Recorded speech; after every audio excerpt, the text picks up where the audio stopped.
नमस्कार, आप देख रहे हैं आर्मी भर्ती चौपाल। मैं हूं अभिषेक आनंद और आज मैं आपको फिर लेकर आया हूं न्यू केएलपी ग्राउंड, जहां पर की फिजिकल जांच की प्रक्रिया चल रही है। आज हमारे पीछे जो हैं वो अभ्यर्थी है वुमेन मिलिट्री पुलिस की अभी फिजिकल जांच प्रक्रिया से होकर आई हैं और इन्होंने मेडिकल स्लिप पा लिया है। और मैं आपको बता दूं कि जिस तरह की जागरूकता देखने को मिल रही है ना, हम आपको कई वीडियो में दिखाए हैं कि बच्चियाँ किस तरह से जागरूक होकर अभी इस फिजिकल जाँच की प्रक्रिया में भाग ले रही है, उत्साहित हैं। और आज हम फिर उन सारी बातों के साथ ही ये बताने वाले हैं कि इस प्रक्रिया में आने के लिए किस किस तरह की आपको तैयारी करनी आवश्यक है।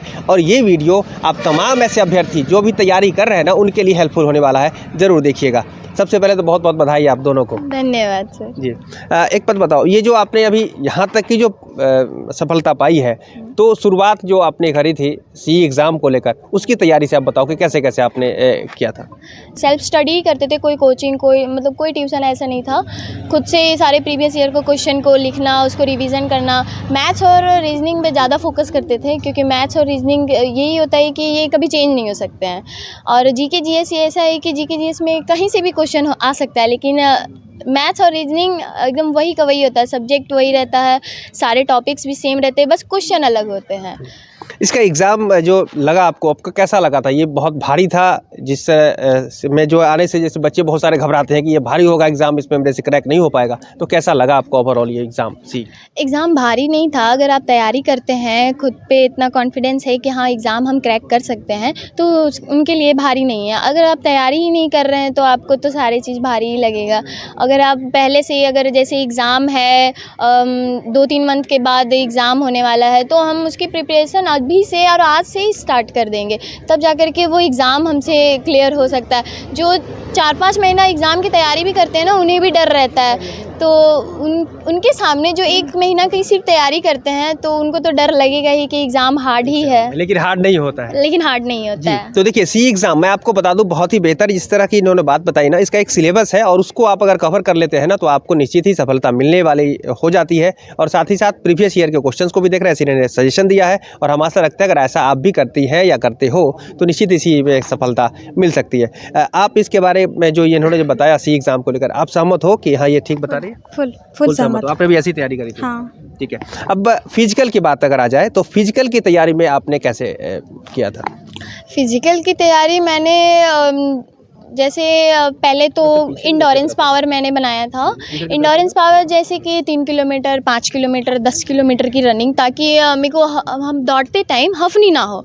उसके बाद जब 1-2 महीना बच गया रनिंग का, तो उसमें हमने स्ट्रेंथ पावर लगाया, स्ट्राइड लगाया, मतलब स्पीड पावर ज़्यादा मैंने किया। हो गया? हाँ, हो गया।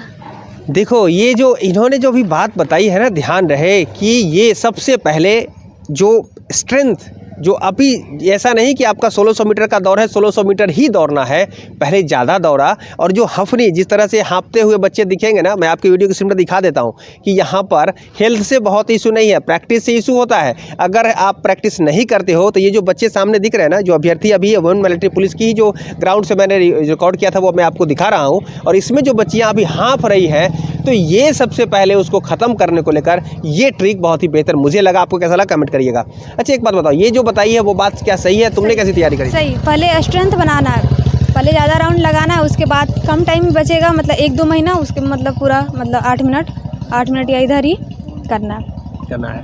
अच्छा, उसके बाद की जो बात है, जैसे कि आपने तैयारी तो करी है, तो लेकिन इस पे जो फिजिकल फिटनेस के लिए आपने जो डाइट किया फॉलो, उसको लेकर क्या कहना चाहो? सबसे पहले तो हमें पानी तो एकदम भरपूर पीना है। अगर पानी नहीं पिएंगे, डिहाइड्रेशन की वजह से आप ज़्यादा रनिंग नहीं कर पाएंगे। और आप डाइट नहीं लेंगे अच्छे से, ज़्यादा मसालेदार खाते हैं तो आपको चेस्ट पे प्रॉब्लम हो सकता है, दौड़ने के टाइम खांसी हो सकती है, सांस नहीं ले सकते हैं। तो डाइट में जैसे मॉर्निंग में अगर आप उठते हैं तो थोड़ा गर्म पानी पिएँ, उससे गला भी ठीक रहता है। उसके बाद रनिंग करने जाएँ, रनिंग करके आने के बाद जूस और ब्रेड, एग, अगर आप वेजिटेरियन है तो ब्रेड खाएँ, और नॉनवेज है तो आप एग खा सकते हैं। ऐसे बहुत कोई कहते हैं कि अंडा नहीं खाना चाहिए, लेकिन अंडा का जो बीच का जो हिस्सा होता है उसे नहीं खाना चाहिए। बाकी उसमें प्रोटीन तो है, लेकिन ये भी कह सकते हैं कि वेज में सबसे ज़्यादा प्रोटीन होता है, उसमें पनीर होते हैं, चना होते हैं, उसमें काफ़ी ज़्यादा प्रोटीन होता है। दोपहर के खाने में दाल चावल के साथ आप जो भी खा सकते हो, सब्जी तो कंपलसरी ही खाना, रात को रोटी खाएं, सब्जी दाल चावल भी आप खा सकते हैं। बस आपको ये है कि आपको रात के टाइम दूध तो पीना ही पड़ेगा। बिना दूध, अगर दूध नहीं पीते हैं तो आपके बोन्स मजबूत होंगे नहीं, या बोन्स मजबूत नहीं होंगे तो आपको रनिंग के टाइम कहीं पे भी कोई भी जॉइंट पेन पे आपको मतलब दर्द हो ही जाएगा। तो बस जी, देखो थोड़ा सा आप इधर आ जाओ। मैं आपको ये कहना चाहता हूँ, जिस तरह से इसने अपनी तैयारी को लेकर पूरी तैयारी पहले की है, ये ग्राउंड में आने से पहले ही जो तैयारी इसने की है ना, हमें आशा है कि आप यदि इस वीडियो को पूरा देख लोगे, इसे फॉलो कर लोगे, तो आप भी इसी तरह से फिजिकल क्वालिफाई होकर मेडिकल स्लिप लेकर आप बाहर निकलोगे। बहुत बेहतर आपकी सोच है, बेहतर आपने जानकारी हासिल की है, और आप जिस तरह से सफल तो हुए हैं वीडियो में, आपके को सुनकर और आपको समझकर बहुत लोग सफल होने वाले हैं, है ना। हम चाहते भी हैं कि मतलब किसी को सवाल होता है कि कैसे रनिंग करे, कैसे एग्ज़ाम करे। मतलब ज़्यादातर अगर कोई जो पढ़ते हैं तो उनके लिए तो ठीक है, वो पढ़ाई करके एग्ज़ाम निकाल लिए, लेकिन रनिंग का किसी को पता नहीं होता है। और ख़ासकर गार्जियन लोग जल्दी बाहर जाने नहीं देते हैं कि रनिंग करने के लिए कोई एकेडमी ज्वाइन नहीं करने देते। तो हम तो कहेंगे कि आपके सामने में जो भी ग्राउंड है, आप उस ग्राउंड में ही प्रैक्टिस कीजिए। खुद अकेले अगर आप प्रैक्टिस करते हैं ना, तो आप जब अकेले इतना अच्छा टाइमिंग करेंगे रनिंग को लेकर के, तो आप भीड़ में आप खुद को अलग समझेंगे कि जब हम अकेले इतना अच्छा प्रैक्टिस करते हैं तो भीड़ भी देखेगा कि भाई ये अकेले प्रैक्टिस किए हैं। अरे एकलव्य वाली बात बता रहे हो तुम। सही में देखो बहुत ही बेहतर सोच। मैं तो बार बार कहूँगा, ऐसी बेटियां हमारे समाज के लिए एसेट्स हैं, और इस तरह की बेटियों को आगे बढ़ाना हमारे समाज का दायित्व भी बनता है। तो आप तमाम जो दर्शक हमारे हैं ना, आप इस वीडियो को शेयर करिए कि जिससे कि इसी तरह की और बेटियों को जो सहयोग मिल सके, वो आगे बढ़ पाएँ। देखिए, मैं जो आपसे सुन रहा हूँ ना, हम आपको भी इस साथ में जोड़ दे हैं। ये बता रही है, ठीक बता रही है ना? हाँ, क्योंकि तुमने भी इसी तरह क्वालिफाई कर लिया है। हाँ। ठीक बता रही है। अगर कोई गलत लगे तो फिर रोकना भी इसे। देखिए, मैं कहूँगा वीडियो थोड़ा लंबा हो रहा है, लेकिन बहुत ही हेल्पफुल है, बहुत ही नॉलेजफुल है, इसीलिए इस वीडियो को पूरा देखिएगा, समझिएगा। आप थोड़ा सा इधर आ जाओ, इसके तरफ ये कहा, तुम भी इधर की तरफ देख लो, जिससे कि लोग आपको समझ पाएँ। आप एक बात बताओ, ये आपने तो बता दी ये सारी बातें। अच्छा, आपने जो कहा एक इन्हीं स्टेटमेंट में कि थोड़ी परेशानी होती है, गार्जियन है वो बताते हैं बाहर नहीं जाने के लिए, या फिर जो नॉलेज है वो नहीं मिल पाता है, तो इन सब चीज़ों को कैसे आपने मैनेज किया? क्योंकि आप तो सारे चीज़ों को मैनेज कर करके आगे बढ़े हैं, तो कैसे किया? इसका श्रेय तो मेरे माँ पापा को जाता है, क्योंकि मेरे मम्मी पापा ने कभी हमको किसी चीज़ के लिए रोका नहीं है। और वैसे भी हम एक स्पोर्ट्स वुमेन है, एथलीट में है हम, और मतलब प्रैक्टिस तो करते ही हैं साथ में।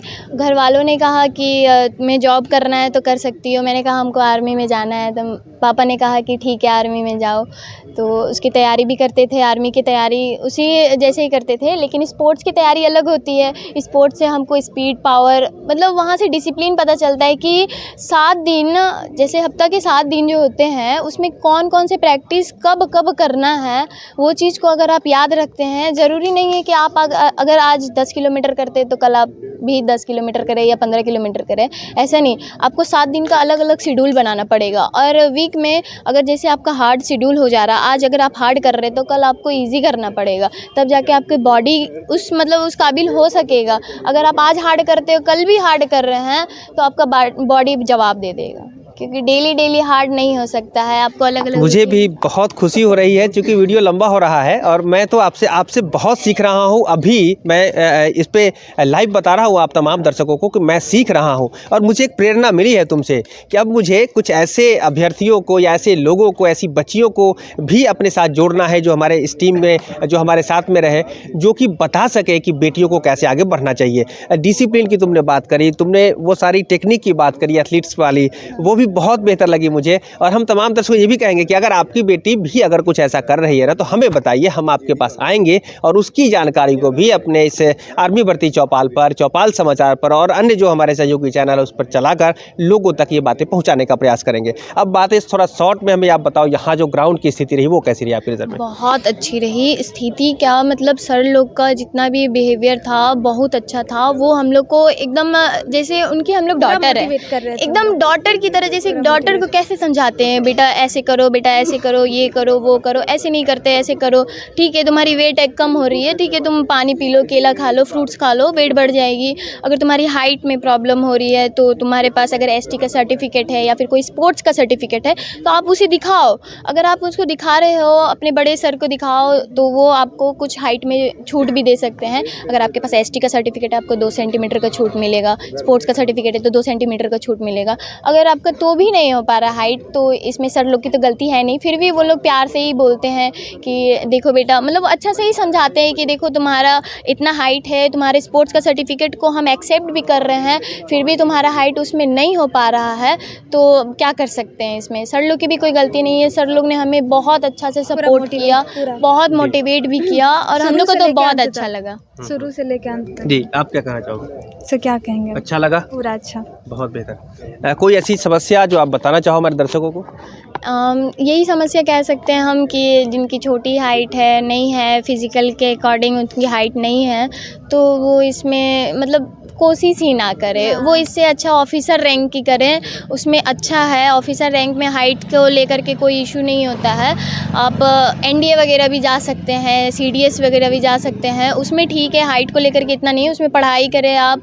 और जैसे झारखंड पुलिस हो जाती है, बिहार पुलिस हो जाती है, उसमें थोड़ा हाइट का रहता है। अगर आप 5 फुट के हैं तो आराम से हो जाती है जॉब। लेकिन आर्मी सेंट्रल लेवल की होती है, इनके खुद के रूल्स होते हैं, अलग अलग रूल्स होते हैं, इनका अपना ही क्राइटेरिया होता है हाइट को लेकर के। ये लोग चाहते हैं मैक्सिमम हाइट हमको ज़्यादा मिले, लेकिन ज़्यादातर मिनिमम जो है वो तो होना ही चाहिए। हाँ, मिनिमम तो होना ही चाहिए। हाँ, 162 आपका कंपलसरी है। अगर आपको छूट नहीं मिलती है तो?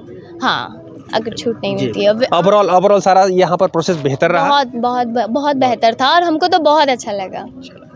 तो देखिए, ओवरऑल मैं आपको ये बता देना चाहता हूँ, इन्होंने तो बहुत जानकारी की बात करी है और हम आप तमाम दर्शकों से ये भी कहेंगे कि आपको भी अगर कोई जानकारी अगर आपके पास है ना, तो कमेंट में हमें शेयर करिए। हम आपके कमेंट को पढ़ते हैं, समझते हैं और आपकी जानकारी को भी अन्य लोगों तक पहुँचाने का प्रयास भी करते हैं। कमेंट करिएगा। साथ ही साथ हम आपको ये ओवरऑल ये भी बता देना चाहते हैं कि यहाँ की जो भर्ती की प्रक्रिया स्वच्छ, निष्पक्ष, पारदर्शी है। अच्छा, एक से बात तुमसे मैं पूछ लेता हूँ कि यहाँ कोई ऐसा लगा कि कोई ऐसे व्यक्ति हैं जो गलत तरीके से लोगों की मदद कर सकते हैं? नहीं, कहीं कोई नहीं लगा? आपको नहीं लगा? नहीं, आपको ये तो जरूर लगता होगा ना कि ऐसे लोग जो आपको गलत तरीके से मदद करने की पेशकश कर रहे हैं, वो ठगने का केवल प्रयास करते हैं। हाँ, एकदम ज़रूर। जो लोग मतलब खुद पे कॉन्फिडेंस नहीं है ना, जिसको दलाल उनको लोग ठग लेते हैं डायरेक्ट। तो देखिए, ध्यान रहे, अगर कोई व्यक्ति गलत तरीके से मदद करने की पेशकश कर रहा है ना, तो समझ लीजिए वो ठगने का प्रयास कर रहा है। आप इससे बचिए और अन्य को बचाने के लिए भी इसकी सूचना संबंधित पुलिस पदाधिकारी और ARO के पदाधिकारी को भी जरूर दीजिए, जिससे कि इन सारी समस्याओं पर विराम लगाया जा सके। अगली वीडियो में फिर हम और कुछ बेहतर लेकर आएंगे, इसलिए हम आपसे ये भी कहेंगे कि आज तक आर्मी भर्ती चौपाल से नहीं जुड़े हैं तो चैनल को सब्सक्राइब जरूर कर लीजिए, हमारे फेसबुक पेज को भी लाइक कर लीजिए, इंस्टाग्राम को फॉलो कर लीजिए और हम सब मिलकर एक बेहतर समाज बना रहे हैं, इसलिए कमेंट के रूप में सहयोग हमें जरूर दीजिए। तो आपका बहुत बहुत धन्यवाद कि आपने इस कार्यक्रम में भाग लिया। धन्यवाद। आपका भी धन्यवाद। एक मिनट। तो दर्शकों का भी बहुत बहुत धन्यवाद। ऐसी खबर लेकर आते रहेंगे, इसलिए आज के लिए बस इतना ही। लेकिन हम फिर से कहेंगे कि बने रहें, जुड़े रहें और अपने साथ जो आपके पास जो नॉलेज है वो शेयर करते रहें। ये आज की बातें थी। मैं अभिषेक आनंद, चौपाल समाचार के लिए और आर्मी भर्ती चौपाल के लिए धन्यवाद।